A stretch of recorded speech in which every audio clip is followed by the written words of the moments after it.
So my name is Aindreas Scholz and I'm currently living in London. And yeah, I describe myself as a photographer, and I've been invited by yourself, Rotlicht, to come here and share some of my work.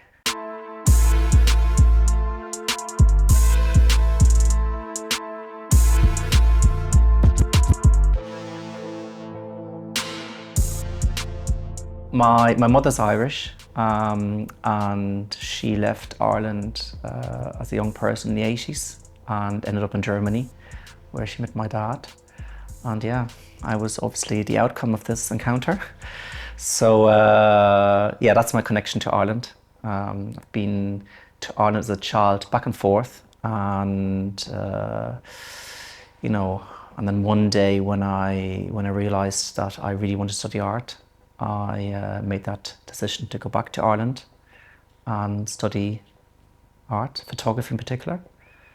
And yeah, so that's my connection to Ireland, really. And obviously I've got family here, friends. So after finishing my teaching diploma at UCL, we were actually approached by some teaching agencies to see if we would like to teach abroad. So there was Asia, there was the Middle East, and yeah, sort of like I thought if I could combine travel with work, you know, there might be an opportunity. I knew that the Middle East is definitely a melting pot, and I knew of work by photographers from the Middle East, so I thought, let's give that a go. So I was teaching there, photography and art, and kept my photography quite active. The unthinkable happened. I dropped my camera, and I realized that out here in the sandbox, as we called it, you were stuck. So the camera had to be shipped off to Dubai. That took about 6 weeks turnaround. And I remember being in the classroom, and there was a year 12 student, her name was Tamara, and she had these 2 blue bottles, and she said to me, "Sir, can you show me how to do cyanotype?" And I was like, "Yeah, of course I can," you know. And thank God it was a Friday, because I actually didn't know. And I had the whole weekend then to sort of like explore and experiment. And I'll never forget the first time, because it didn't work, obviously, and I kept at it. And actually, I've never looked back. I was hooked. In the Middle East, there was plenty of sunlight, and I swapped the water with seawater, and that's where the pollution aspect came in. I realized that in the Middle East, things aren't as organized and visible in Europe, so there was a lot of pollution going on, and I thought I could maybe combine that and document the pollution using cyanotype. And yeah, that was the best thing ever happened to me. I think Tamara in the end gave up cyanotype. The last thing I've heard of her was like she's now trying out acting in Canada.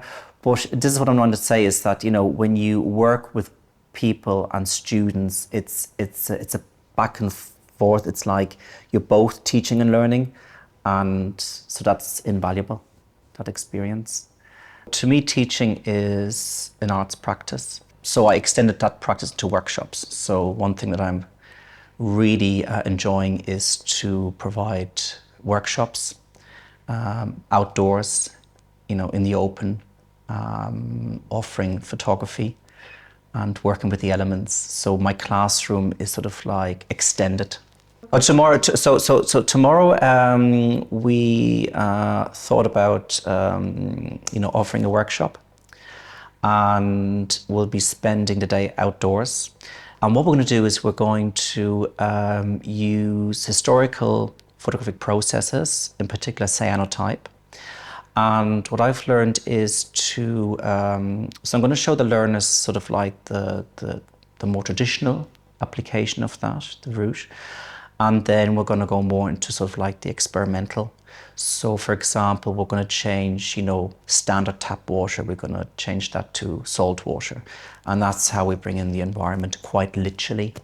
And with that choice, you also bring in, you know, the pollutants, you know, the pollution, the environmental concerns. And what I enjoy is everyone in that workshop comes from a different background. So I'm very keen to learn through that from other people's perspective. What do they see? What do they get out of that? And I realized that these socially engaging opportunities are great. You know, you really leave the day after, well, after a whole day, you just leave with, you know, new ideas, more ideas, you know. Looking at cyanotype a little bit more, you know, more critical, I realized there was some information on, you know, whether it's a more sustainable method of working, and there was some concerns about the environmental harm that it causes, especially like the wastewater, the cyanotype wash water. So I really got interested in that sort of like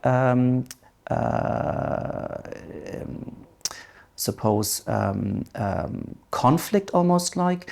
And another element that added to that was the idea that it has a very interesting history, beginning with Anna Atkins. She was written out of photographic history, mainly because she was a woman, maybe because cyanotype wasn't seen as, you know, spectacular as silver gelatin printing. And only since the 1970s, through my research, well, research by others from the 1970s onwards, she's coming back into focus, Anna Atkins, and so does the process itself. And definitely since the 2020s, like it's a big revival, renaissance of alternative, cameraless, more sustainable ways of working, which question sort of like the history of darkroom photography, that toxic environment. And so I'm really looking at it at a critical perspective, you know, how toxic is cyanotype actually, if I'm trying to make work about, you know, environmentalism, bringing myself into it, my own footprint, and turning the camera quite literally on myself and criticizing myself. So I decided that because I kept a relationship with Anthony Haughey, who was my, you know, thesis supervisor during my BA, I kept that relationship alive over 20 years, and I know he's running a PhD program at TU Dublin. And yeah, we just got into a conversation, and then one thing led to another. He somehow persuaded me to put in an application, a PhD application, and yeah, that was another good choice. I was obviously very nervous, but I'm 2 years now into this research, and wonderful things are happening. I'm here at ArtLink, I think, because of that investment, because of the location here, you know, working with natural materials. And I'm at that point now where we're actually critically analyzing the wash water with another supervisor of mine, a chemist, to have data actually, you know, and to put that thought, you know, to rest, to see, you know, how environmentally sustainable or harmful is cyanotype. With putting myself out there and being more visible with this process on my research, there are risks to consider. So cyanotype is, it doesn't behave the way I want it sometimes to behave, so I have to be extremely patient. It's a very slow process, and that's also my working structure. I plan well in advance. The work is dependent on the weather, so obviously sunlight is preferable. While I'm here in Donegal, I've seen a bit of every season in one day. So I was sort of preparing work already, just to be, you know, safe. And I was lucky enough to make a piece while I'm here in those 3 days, the largest cyanotype that I've ever done, still drying. It's about 4 meters by 3 meters, so 12 square meters.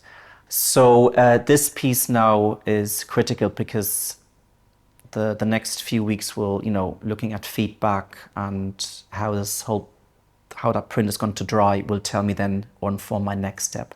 But the idea is to scale up and to really capture some of that, you know, to capture the environment on a visceral level, you know, so that you're in the work. When you walk into the space and you see and so watch it from afar, I would like the viewer to feel immersed. And so imagine the viewer to go in, the viewer will see a selection of large A1 cyanotype prints on watercolor paper and a very large piece in the center. The idea is to go along, to have a relationship to, you know, a horizon, and obviously there's this window at the back, and when you look out you can just see the horizon and the sea. The idea that the colors evoke a certain place, a sense of maritime. I'm still learning, so I love having, you know, conversations with people and they tell me what they see in the work. The idea to print the large piece on a white studio backdrop was to bring the historical aspects of photography back into a contemporary situation. So obviously there are LED lights, equipment still used in 2025, which will continue to exist and evolve, but so will the cyanotype. So I just want to sort of bring the two of them into sort of like a conversation, and also looking at the impact, you know, that both may have. If the viewer looks over to the left, you'll see a set of glass jars. What I was trying to achieve is to break down the components of cyanotype into their individual natural forms, as far as that goes. Even though cyanotype is a synthetic process, it's made in the lab, the raw materials are gathered, mined, extracted, and that opens up a whole new sort of like conversation about mining, extraction, violence, who benefits, who doesn't. So I hope in my research to sort of like answer some of those questions, and yeah.